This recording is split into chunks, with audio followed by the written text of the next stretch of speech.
Hello guys, and welcome back to my channel. Let's make this s'mores sourdough bread for the first time. So here I'm just putting my bowl on my scale, and we are going to start off with bubbly active starter, and we are going to use 60 grams. And we are going to clear our scale, and we're going to add 350 grams of warm water. We're going to take this off of our scale, and we are going to mix it until milky consistency. And then we are going to add 500 grams of bread flour and also 8 grams of sea salt. And here I added 10 grams of brown sugar, but you can add more if you want it sweeter. I'm just going to grab my dough whisk, and we are just going to mix all of this up into a shaggy dough.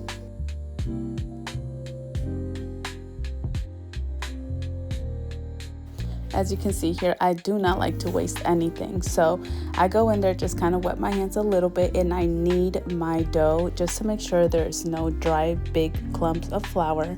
So we're going to cover this and let it sit for 40 minutes. And when that is done, we are going to perform our first stretch and folds, and we're just going to do 4, and we're going to cover her back up for another 30 minutes. In that time that we're waiting, I'm just getting my ingredients together just so I don't have to be running all over the place to find them. And we're just going to set her here for another 30 minutes until it's time for our second stretch and fold. And on my second stretch and fold, here I am adding all my inclusions together. I did not know how much to add. I just added until I felt content. So I'm just going to wet my hands up, and we are going to do stretch and folds like normal. When I have inclusions, I kind of push in the dough a little bit so I can kind of force the ingredients all throughout the dough.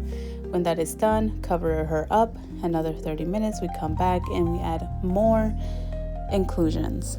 And then again, the same process, stretch and folds, and then we're going to cover her up and let her hang out for another 30 minutes. And then after that, we're going to do our very last stretch and fold.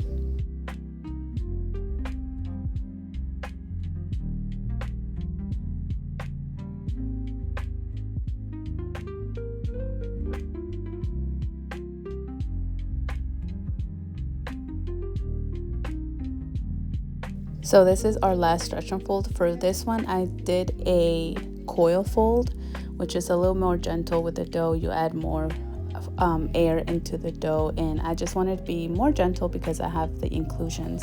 So now our bulk fermentation starts. We're just going to let her sit in the counter until she rises, and here she is. I'm also working on my niece's original sourdough loaf, so that's why I have that there. So here we are, she's coming out of the bowl nice and clean, and we are just going to shape her.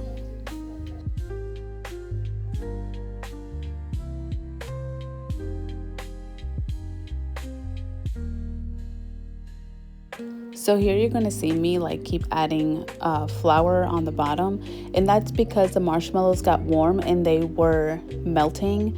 So now I know for next time I'm going to include the graham crackers and the chocolate during the stretch and folds, but I'm going to save the marshmallows for when I'm shaping, so I don't have the problem of the marshmallows wanting to melt and make just a sugary mess. So here we are, we're going to put in our Benetton. We are going to try and stitch her, and we're going to put a little bit of flour on top, cover her up, and let her do her thing in the refrigerator, and we are going to bake her the next morning.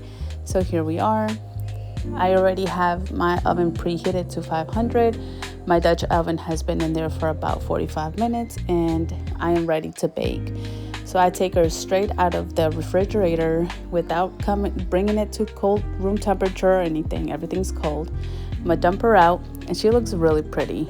So over here, we're just going to go ahead and put a little bit of flour on top, and we are going to score her.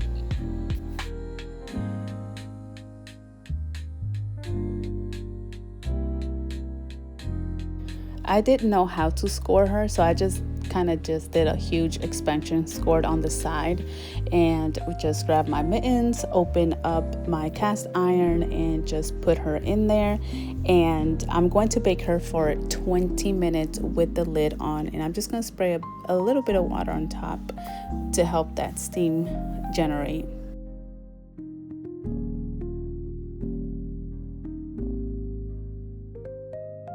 And this is after the 20 minutes, and she looks all pretty already. Like, I'm very content. So now I'm just going to lower the temperature and leave her in there for another 15 to 20 minutes until I have the desired browning on top. And here she is, fully baked. We are going to take her out, and look at this. It looks so good. So I'm going to show you guys the bottom. So here she is, nicely baked. I'm very proud of this sourdough loaf.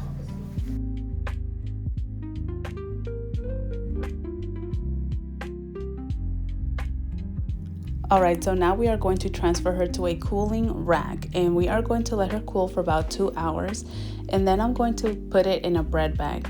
This is actually my niece's. She requested this one, and so I was more than glad to do it. So here it is, just the final shots. When I tell you I'm proud of this bread, I'm proud of it, okay?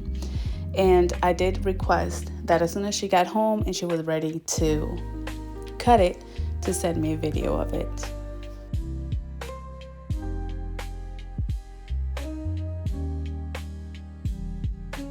And here she is. She cut it, and look at that crumb, and look at all those inclusions in there. It looks really, really good. So she did say that it was lightly sweet, and I'm pretty sure she would like it sweeter. So next time I'll just put a little bit more brown sugar. But this was my first time, and I think I did a great job. All right, guys, thank you guys so much for watching. Don't forget to like, comment, and subscribe, and I will see you guys in the next video. Bye.